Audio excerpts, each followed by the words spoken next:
Bien, buenos días. Hoy vamos a hablar del factor tierra en la economía y en la economía austriaca. A ver, ustedes cuando si estudiaron economía se acordarán de los viejos tratados que hablaban de tres factores de producción: la tierra, el trabajo y el capital.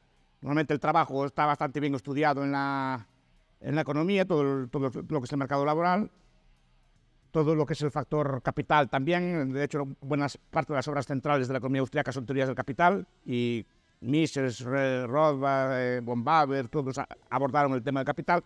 Y creo que el factor tierra, en cambio, es algo menos estudiado. De hecho, viendo los austriacos sí que lo tocan, pero lo tocan bastante más superficialmente que los otros temas. Cuando hablo de factor tierra me refiero a todo lo que son recursos naturales. Hablo de ríos, hablo de aguas, hablo de minas, hablo de todo del ganado, hablo de los bosques, hablo de todos los factores, digamos, no humanos de producción, todo lo que se refiere a la tierra, en sentido genérico. Y está bastante poco abordado. Y es un tema muy interesante. Y la mayor parte de la literatura académica creo que se sigue bebiendo de los viejos errores de los clásicos. Los clásicos, Smith, Ricardo, Mill, todos estos cometieron muchos errores, entre ellos su visión objetiva del valor, y creo que también una visión, a mi entender, errónea de lo que es el factor tierra, de los factores de los recursos. Error que se transmitió hasta el día de hoy. De hecho, buena parte de los errores en este aspecto derivan de los errores de los clásicos.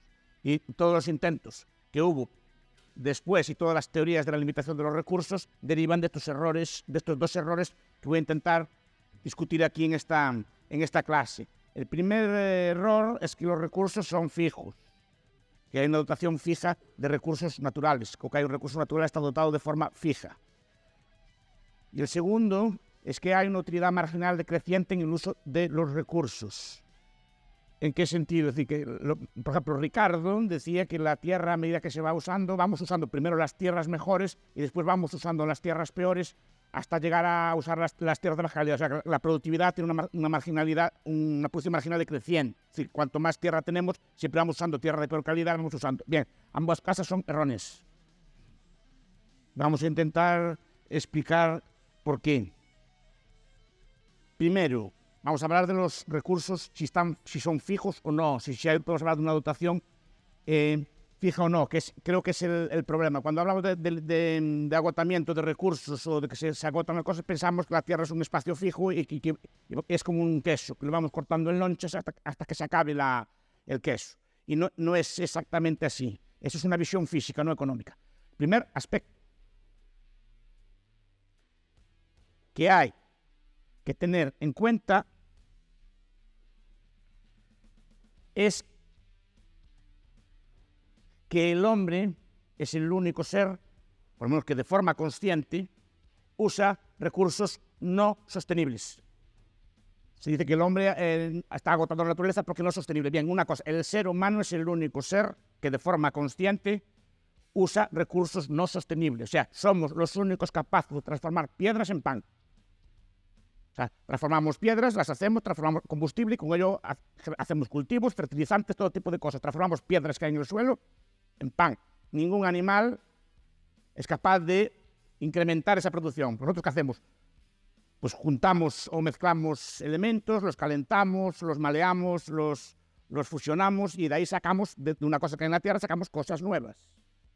Y eso ningún animal es capaz de hacerlo. No somos capaces de hacer el acero, por ejemplo, cualquier tipo de metal, grafeno, que está ahora muy de moda, todo tipo de cosas, solo el ser humano es capaz de hacerlas. O sea, combinar elementos de la naturaleza de forma consciente y planificada para hacer un bien de nuevo tipo. Eso ningún animal es capaz. Ningún animal es capaz de incrementar la producción de su bien. Es decir, si nosotros tenemos agricultura, plantamos, ningún animal es capaz de producir alimento para sí y para varios, como así. El animal come de lo que hay.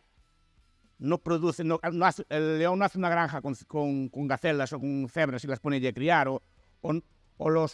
las cebras no siembran hierbas ni cosas así por el estilo. Es el ser humano el único que es capaz de usar recursos no renovables. Eso es lo bueno que tiene el ser humano, a diferencia de lo que piensan los demás. Precisamente por eso somos seres humanos, porque somos capaces de idear e imaginar nuevas formas de producción.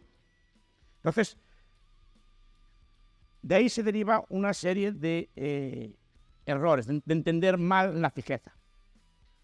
Aquí hay una tríada que cometió especialmente, creo que buena parte de los errores. A ver, lo que dicen los recursos agota que se acaban o así no son estúpidos. Sus razonamientos son correctos. Sus razonamientos son correctos siempre y cuando admitamos esta fijeza de recursos y admitamos una visión estática de la naturaleza. Al final, todos estos debates son debates, como dije ayer, de matemáticos contra austriacos. Porque todas las críticas de los recursos se basan en un principio matemático. Y eso es una prueba que después podemos discutir. Si las matemáticas se pueden usar. Porque la matemática hay un factor que olvida, que es el factor empresarial. La empresarialidad. La idea de crear una cosa nueva o de combinar una cosa nueva o de producir de una forma distinta el mismo recurso. Produciendo el mismo bien de una forma distinta podemos producir más bien. Entonces, no hay una escasez fija de recursos. Entonces, ¿a quién debemos esto? Uno, a Jevons. Jevons, como saben ustedes, es un marginalista, fue uno de los padres del marginalismo, junto con Malraux y con Menger, pero de forma muy distinta. Jevons habla del factor de la utilidad marginal, pero Jevons usa también modelos matemáticos aplicados a los recursos. Es su famoso libro sobre la cuestión del carbón, no sé si alguien lo conoce. Jevons escribe un libro sobre el carbón. Jevons tenía mucho miedo que se acabara el carbón. Pues, en el siglo XIX, como saben ustedes, todo el planeta andaba con carbón. Las locomotoras, la calefacción de las casas, las industrias, todo andaba con carbón. Entonces, Jevons hizo un cálculo del carbón que había en Gran Bretaña, basado en informes geológicos, y decía que había carbón para no sé cuántos años y que entonces que había que empezar a ponerle impuestos al carbón y regular el carbón y racionar el carbón para que no se acabara el carbón, ¿no? Además de eso, acumulaba papel en su casa. Tenía la casa llena de papel. Porque el papel decía que se iba a agotar también y entonces quería especular con papel. Y papel, sí, de folios, así de esto. Porque decía que se iba a agotar, que era tan escaso que entonces empezó a especular para hacerse rico después especulando con papel. Pero primero, hay más carbón que nunca en la Tierra, porque se descubrió carbón en nuevas minas, se descubrió carbón en Sudáfrica, se descubrió carbón en Siberia, se descubrió carbón en Dakota, hay más carbón que nunca. Y segundo, ¿para qué vale el carbón? ¿Para qué vale haber ahorrado tanto carbón? Ahora, hay que andar a subvencionarlo que cuesta un montón de dinero. Y no se usa, claro, no se usa. Bueno, no se usa. Tiene uso, obviamente, no estoy diciendo que no tiene uso, pero no tiene todos los usos que tenía antes. Entonces no tiene mucha lógica obligar a unos pobres gentes del siglo XVIII y XIX que eran muy pobres a ahorrar para el futuro. Cuando hablamos de las generaciones futuras y de cosas así, siempre estamos pensando. Las generaciones futuras es como obligar a un pobre señor de la Edad Media que no consuma leña o que no consuma árboles para darlo a nosotros. Que no necesitamos leña ni madera en la misma proporción. O sea, es una redistribución normalmente del pobre al rico.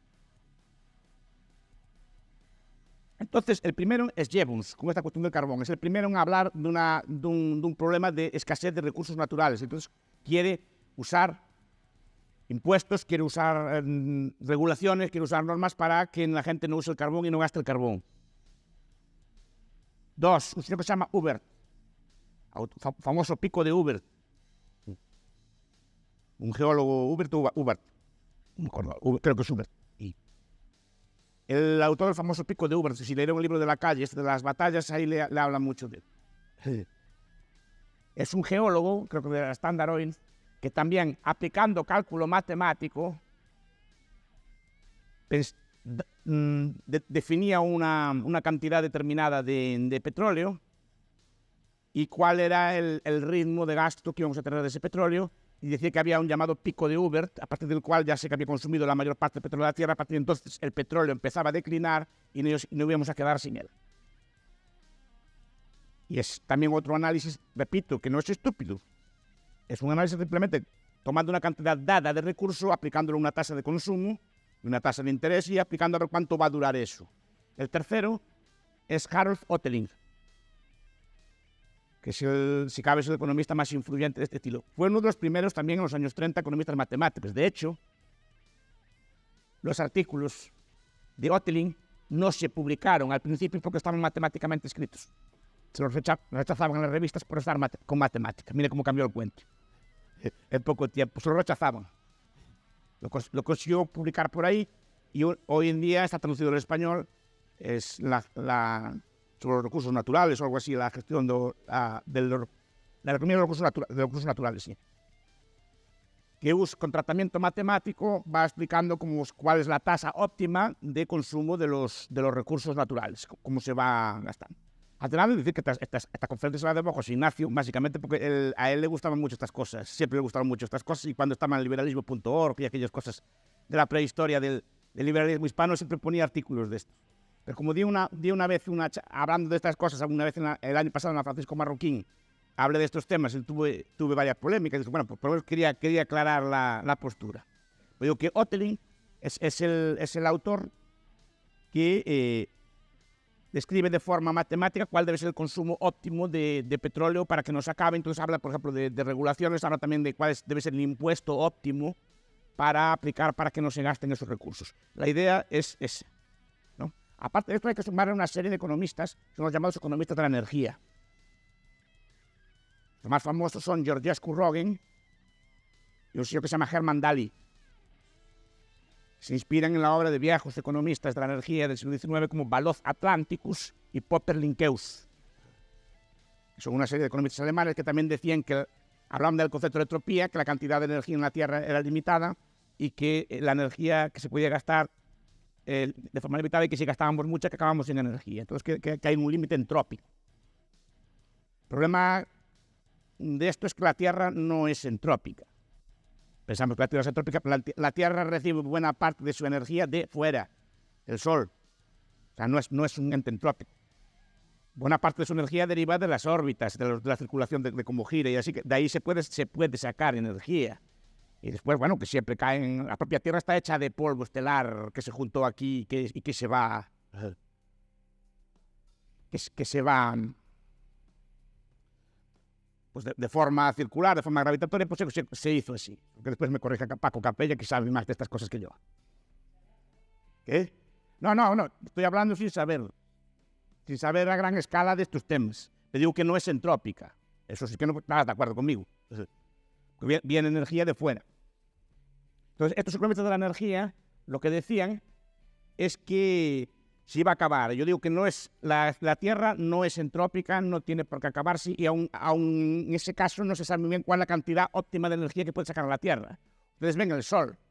¿Cuánto tiempo lleva ardiendo el Sol? ¿Y cuánto tiempo le queda? Y no acaba aquello nunca de quemarse, está todo el día ardiendo así. ¿Qué? O sea, si el Sol aguanta, aún podemos nosotros descubrir fuentes de energía. El Sol arde, si no me equivoco, por fusión nuclear. ¿Qué? Está discutiendo si se puede hacer fusión fría o no, eso son ya viejos debates. Pero digo que de momento a nosotros aún no hace falta arder tanto como arde el Sol. No necesitamos tanta energía. Aparte que al no ser entrópicos podemos buscar la energía afuera. Es cuestión de precios, pero nada impide pues, mandar buenos ejércitos de robots a picar en la Luna o a picar en Marte o cazar meteoritos, minería de meteoritos. Se sabe cómo se hace. Otra cosa es que sea muy caro. Entonces depende de los precios, no de la energía. O sea, los recursos no están limitados a la propia Tierra, están limitados a día de hoy por precios a la propia Tierra. No quiere decir que no haya posibilidad de extraer recursos naturales de otras formas, de otros sitios. Entonces el debate es ese sobre la entropía. A esto se le suma una serie de economistas del llamado Club de Roma, que se pusieron muy famosos en los años 70.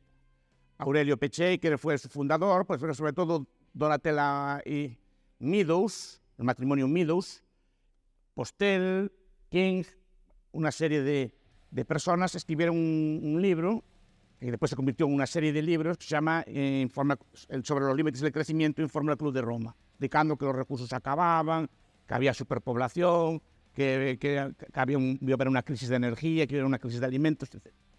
Este tipo de gente. Y después se le suma gente, por ejemplo, bueno, como Ehrlich, Paul Ehrlich, uno de los científicos más premiados, un entomólogo especialista en insectos, que explica también que decía que en los años 80 y 90 iba a haber unas grandes hambres en el mundo y que se iba a acabar todo y que iba a ser una desgracia, una cosa por el estilo. Ehrlich es un entomólogo, repito, y es el problema que tenemos en las ciencias sociales de importar modelos de las otras ciencias a las ciencias sociales. Un modelo que vale para insectos no vale para seres humanos. Porque el insecto sí, el insecto se propaga y el insecto come todo, pero el insecto no es capaz de producir su propia comida y el ser humano sí. El ser humano es capaz de producir su propia comida y para 40 como él. Y esa es la diferencia entre el ser humano y el insecto. Entonces la idea, después hay autores como Clare, por ejemplo, que está todo preocupado, Michael Clare, que está preocupado mucho por las guerras de los recursos, por la falta de energía, etc. Daniel Yergin, por ejemplo, también cuando estudia el petróleo. Todos estos, después les explica José Ignacio mejor que yo, preocupados por la escasez de petróleo. Yo no voy a hablar especialmente del petróleo, gente como Amory Lovins, un físico también que es muy preocupado por esta cosa de los recursos se acaban. No es cierto, los recursos no se acaban. Pues voy a usar el razonamiento. El recurso no es, llega a ser. ¿Quién dijo esto? Otro nombre para Joaquín, Erich Zimmermann. El viejo Erich Zimmermann. Brandy dice que es mucho mejor que Mises en este punto y mucho más subjetivista aún que Mises. En su libro de Introducción a los recursos naturales, está traducido los dos, Industria y recursos naturales. Erich Zimmermann dice que no hay recursos, los recursos llegan a ser recursos. O sea, el recurso es algo cambiante. Ese es el subjetivismo aplicado a las ciencias sociales. Esto es lo que me gusta a mí, no es algo cambiante. El petróleo, ya lo dije alguna vez, los indios caribes vivieron encima de petróleo miles de años. ¿Por qué no crearon la Standard Oil y no crearon? Porque para ellos no era un recurso. Un metal, para un hombre para un hombre de las cavernas no era un recurso, porque no tenía forma de picarlo, extraerlo y transformarlo. No era un recurso, era una piedra más. Solo a medida que la tecnología va avanzando, podemos ver esto. Entonces, esto lo explica muy bien Erich Zimmermann. El debate de los recursos, desde nuestro punto de vista, curiosamente, repito, los austríacos lo tocaron poco y no lo tocaron de forma profunda. A mí se lo toca en la acción humana así de refilón, pero no abunda mucho en él. Es mejor Zimmermann. Zimmermann y una serie de autores que estaban en los años 40, que nadie se acuerda de ellos. Por ejemplo, Earl Hanson, Nuevos Mundos Emergen. Un libro editado en castellano, en los años 50, la vieja editorial Castilla.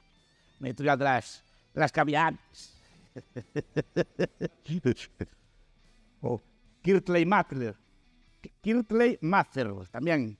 Enough and to spare, suficiente y de sobra.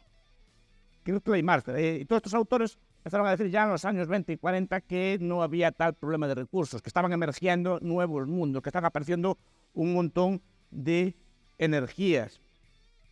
¿Qué más autores tenemos? Ya más recientemente, pues tenemos a Julian Simon, mítico Julian Simon, los libros al respecto, ¿cómo se llama este? El último recurso, que es su clásico, y después una compilación de trabajos que se llama The Resourceful Earth, la Tierra plena de recursos. Pero después tenemos a Wilfred Beckerman, por ejemplo, con su libro Poverty or Reason, o su libro Lo pequeño es estúpido, criticando algunos de los argumentos, por ejemplo, de Schumacher al respecto. Tenemos a John Bratland, a Gillian Morris, a Wolf Clanny. Tenemos a un señor, a mí me gusta mucho, que se llama Robert Bradley, sobre todo uno de sus últimos libros, que se llama Capitalism at Work. Capitalism at Work nos explica todo este debate de la comunidad de energía y toda la literatura reciente y cómo se fue venciendo históricamente el problema de la escasez de recursos de la energía. Y en castellano yo recomiendo a Denis Avery, Salvando la Tierra con plaguicidas y plásticos. Está en internet si lo quieren ver, buena literatura. Defiende así el plástico, buenas plaguicidas, así para promover la producción de la tierra.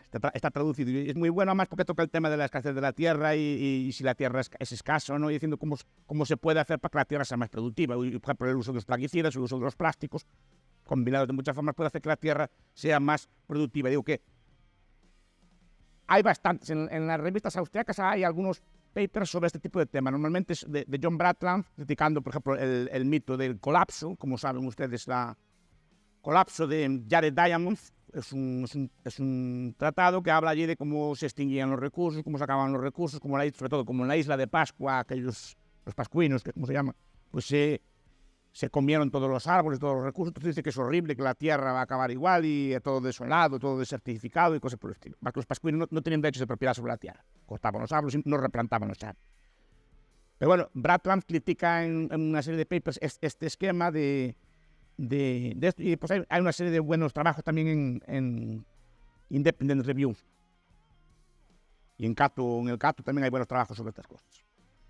Bien, ¿cuáles son los argumentos de estos autores? Que después podemos discutirlo. Primero, la Tierra es fija en términos físicos, no en términos económicos.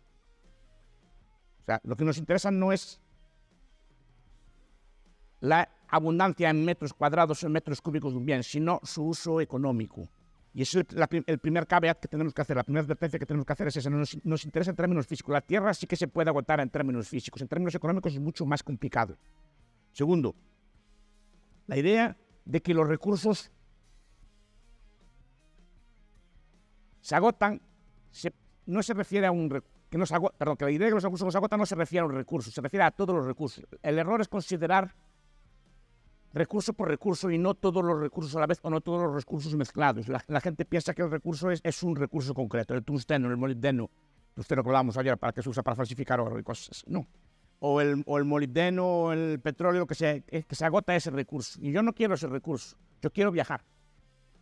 Yo quiero un coche, yo quiero viajar de aquí a Santiago, yo quiero ir de aquí a la laguna. Es lo que quiero yo, no quiero petróleo, quiero el recurso económico. Y lo que nos acaba es el recurso económico, no el recurso físico. Y eso es lo primero que hay que hacer. ¿Por qué? Porque el recurso se puede mejorar, el uso del recurso se puede mejorar de 1000 formas distintas. Es decir, si yo invento un carburador que consume 10 veces menos, tengo 10 veces más petróleo. Si yo hago una casa más eficiente, consumo menos petróleo y tengo la casa igual de caliente. Es una cuestión de eficiencia, de aprovechamiento, de técnica, ¿no? Se puede mejorar sin fin. Se puede hacer híbridos, coches híbridos de mezcla de electricidad con etcétera. Y se puede hacer muchas cosas. No hay límite técnico a esto. Ni a la eficiencia ni al motor. Los motores, bueno, se jugará un límite físico, pero los motores a día de hoy se aprovechan más o menos, dicen los técnicos, al 30% de lo que podrían ser aprovechados. Hay un límite, y de todas formas se está mejorando mucho. Un coche que tenía yo cuando era joven, ahora la ratio puede ser de 1 a 5, 1 a 10 perfectamente. Entre potencia y consumo o en uso puede ser perfectamente tan alta. El recurso también depende de la tecnología, como antes dije. El recurso no es el recurso en sí, depende de la tecnología que tengamos para usar el recurso. Como dije antes, para el hombre de las cavernas no tenía picos, palas o capacidad de hacer una mina. Entonces, todos los recursos que tenía no le valían de nada.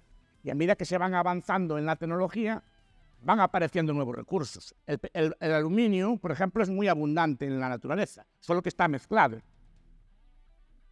Hasta que se inventa un proceso para separar en la bauxita el aluminio de la demás, no tienen aluminio. Pero en cuanto se inventa, aparece el aluminio por todas partes. Lo que antes no era un recurso, pasa a ser un recurso. El petróleo, hubo que aprender a refinarlo.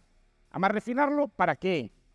Porque el refino también cambia. Y según se refine, antiguamente se refinaba para queroseno. En el siglo XIX se refina para gasolina. El refino es distinto, los usos son distintos y se cambia la productividad del producto. No se saca el mismo queroseno que saca la misma gasolina. Entonces se va cambiando tecnológicamente lo que es un recurso y a su vez recursos que dejan de serlo.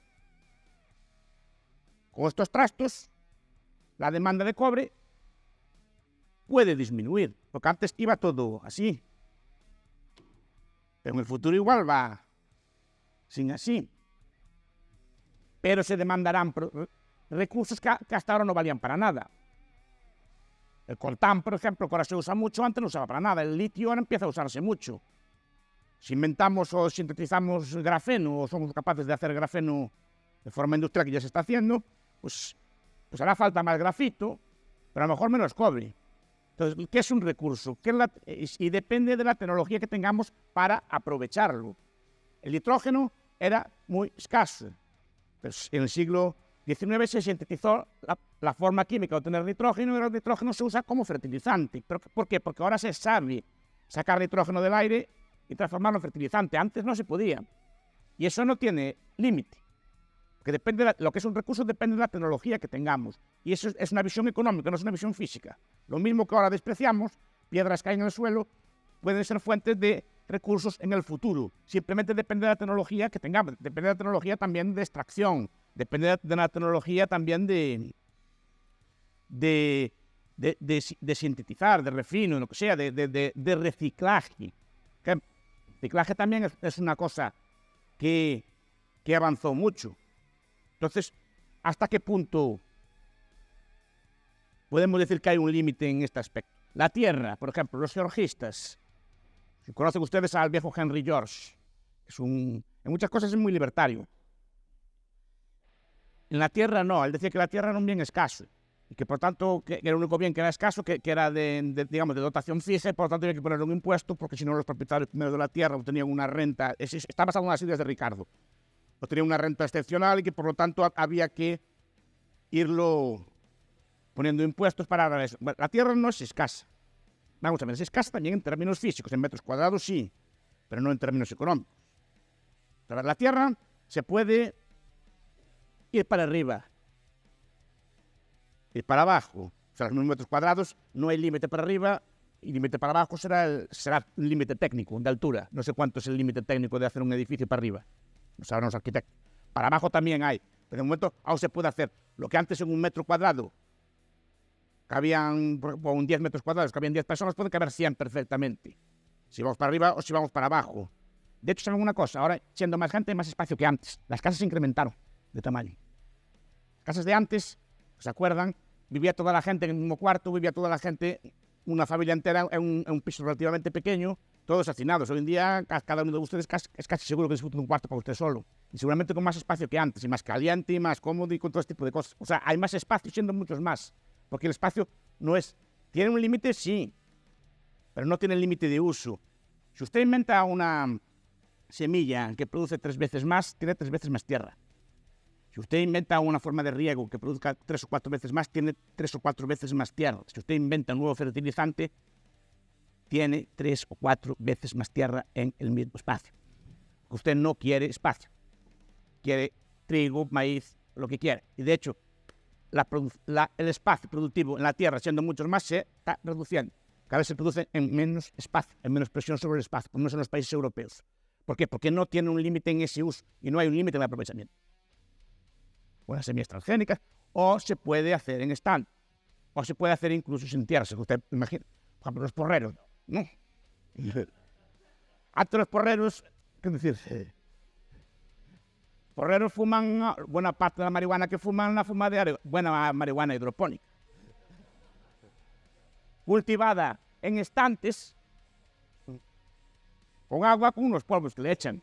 Como es un consumo prohibido, en muchos sitios no puede estar a la luz del sol. Entonces, con luz artificial, con unos polvos que le echan, que son nutrientes, agua, y la semilla nace buena marihuana para que fumen los buenos porreros. Libertarios. Defensores de la droga libre, gracias al libre mercado. Entonces, ¿cuál es el límite? En estantes, miren, el estante, taca, un metro cuadrado, empieza a poner estantes y ahí pueden cultivar. Pero igual que cultivan marihuana, pueden cultivar maíz o cultivos más sanos. Digamos, ¿no?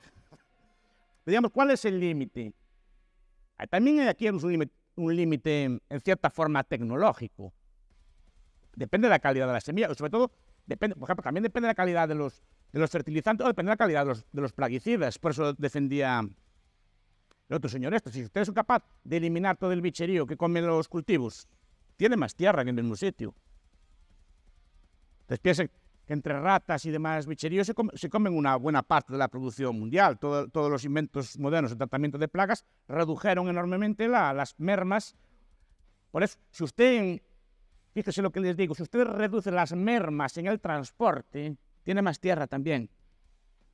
Buena parte de la producción de alimentos se pierde en el transporte, en los camiones, o en los barcos, o lo que sea. Si usted es capaz de reducir, y se está reduciendo, también tiene más tierra. Esa asociación se ve. Pero ustedes lo que no quieren es tierra. Quieren un plato de pan o un plato de sopa en la mesa. No quieren petróleo ni tierra. Y si se reducen ese tipo de cosas, si gana la eficiencia, ustedes tienen más tierra. A efectos reales, no a efectos físicos. Y ahí estamos de acuerdo. Y por eso decía que tenemos más espacio que nunca.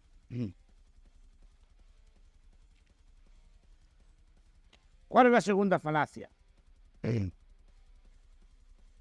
Que hay una disminución marginal de la producción.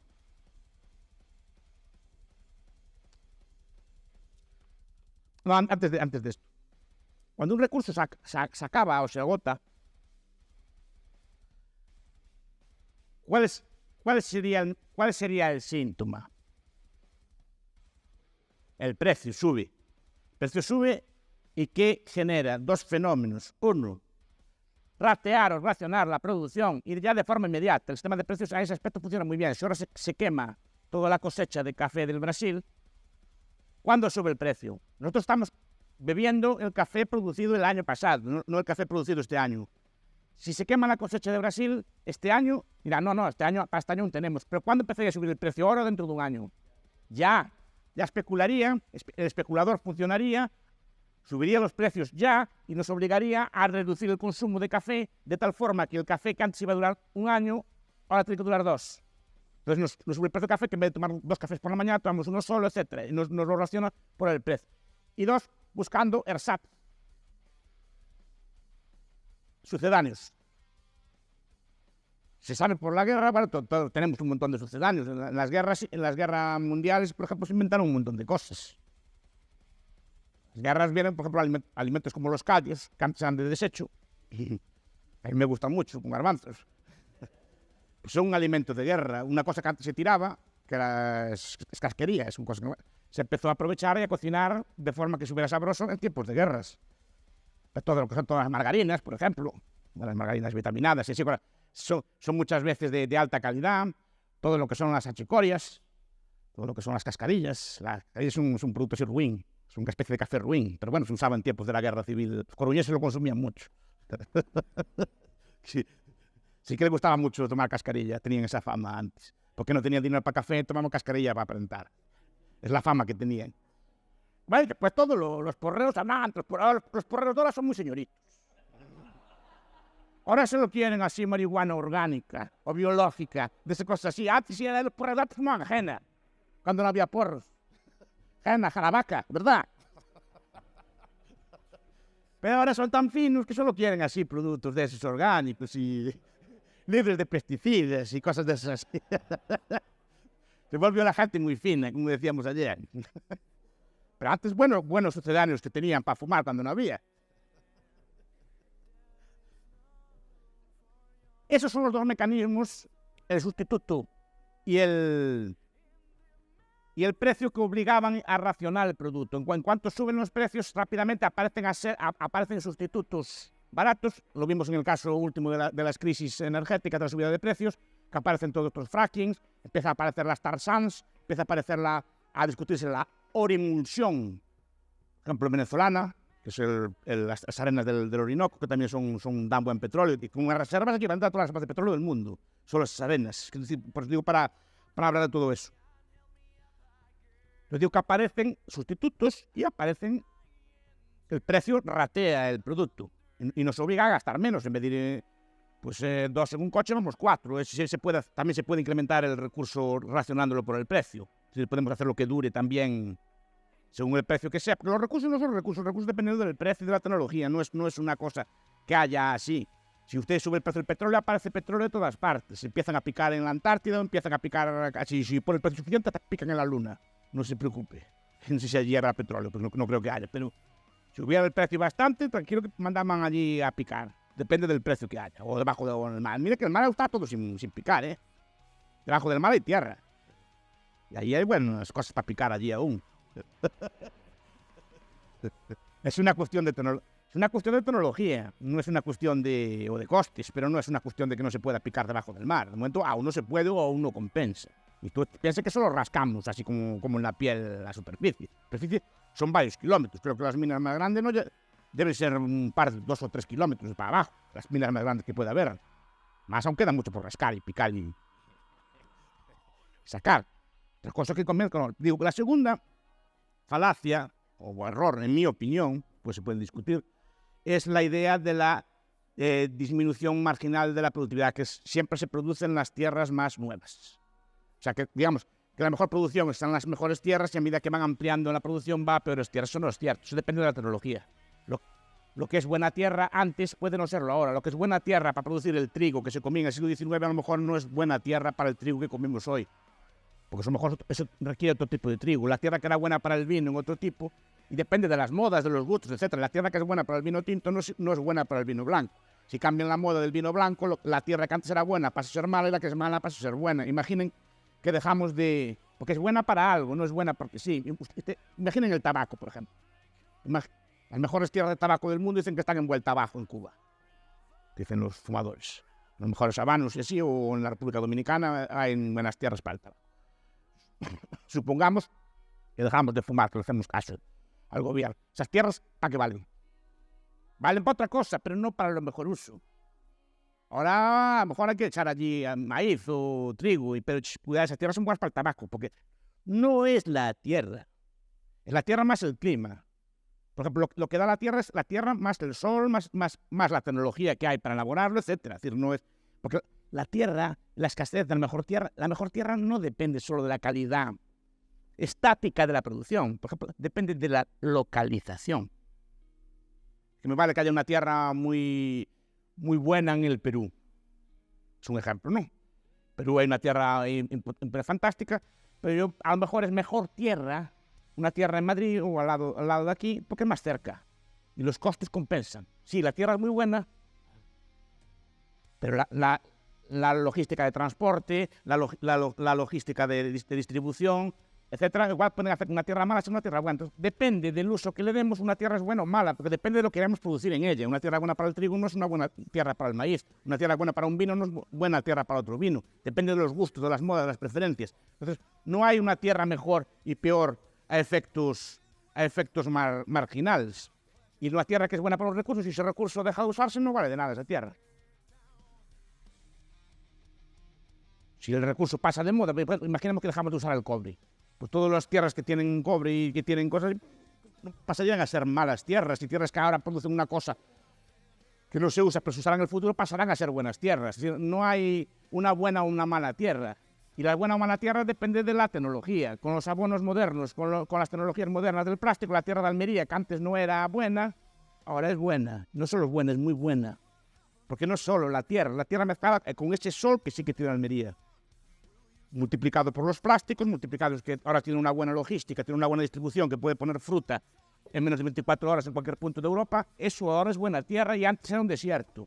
Entonces, ¿cuál es la buena tierra? Y a lo mejor las buenas tierras que había antes hoy en día no valen para nada. ¿Por qué? Porque a lo mejor tienen otros usos.